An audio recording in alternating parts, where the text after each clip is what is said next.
Ang tubig na ginagamit sa paglilinis. 19 na kabanata. Sinabi ng Panginoon kina Moises at Aaron, "Ito pa ang isang tuntunin na gusto kong tuparin ninyo. Sabihan ninyo ang mga Israelita na dalhan kayo ng isang pulang dumalagang baka na walang kapintasan at hindi pa nagagamit sa pag-aararo.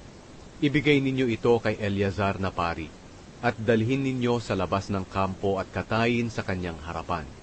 Pagkatapos kukuha si Eleazar ng dugo nito sa pamamagitan ng kanyang daliri at iwiwisik ito ng 7 beses sa harapan ng toldang tipanan. At habang nakatingin si Eleazar, susunugin ang buong baka, ang balat, ang laman, dugo at mga bituka nito. Pagkatapos, kukuha si Eleazar ng isang putol ng punong sedro, isang sanga ng tanim na isopo, at pulang panali na ihahagis lahat sa sinusunog na baka. Pagkatapos kailangang labhan ni Eleazar ang kanyang damit at maligo siya. At pagkatapos makakapasok na siya sa kampo, pero ituturing siyang marumi hanggang hapon. Ang taong nagsunog ng baka ay kailangang maglaba rin ng kanyang damit at maligo, at ituturing din siyang marumi hanggang hapon. Ang taong itinuturing na malinis ang siyang kukuha ng abo ng baka, at ilalagay niya ito sa isang lugar na itinuturing na malinis sa labas ng kampo.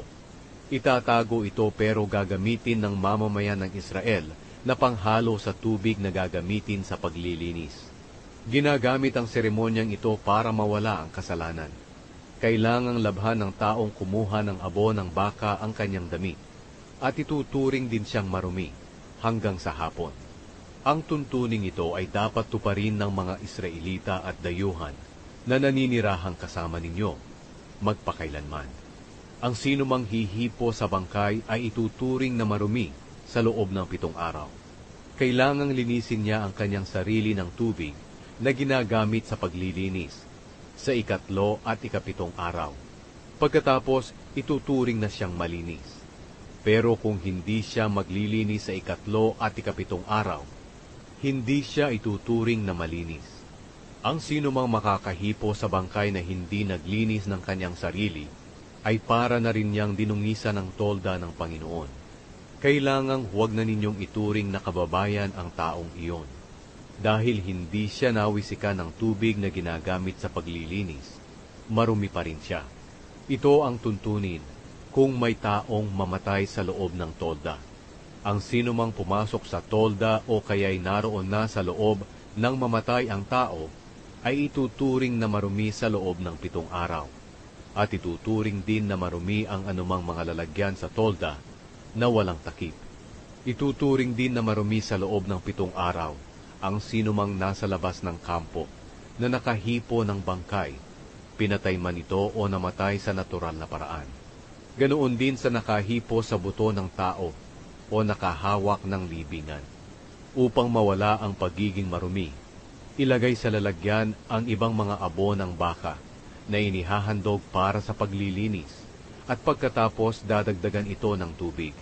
Pagkatapos kukuha ang taong itinuturing na malinis ng isang sanga ng tanim na isopo, at isasawsaw niya ito sa nasabing tubig, at iwiwisik sa tolda na may namatay, at sa lahat ng kagamitan dito, at sa mga tao na nasa tolda. Wiwisikan din ang taong nakahipo ng buto ng tao o ng libingan, o ang sino mang pinatay o namatay sa natural na kamatayan. Sa 3 at 7 araw, wiwisikan ng malinis na tao ang maruming tao.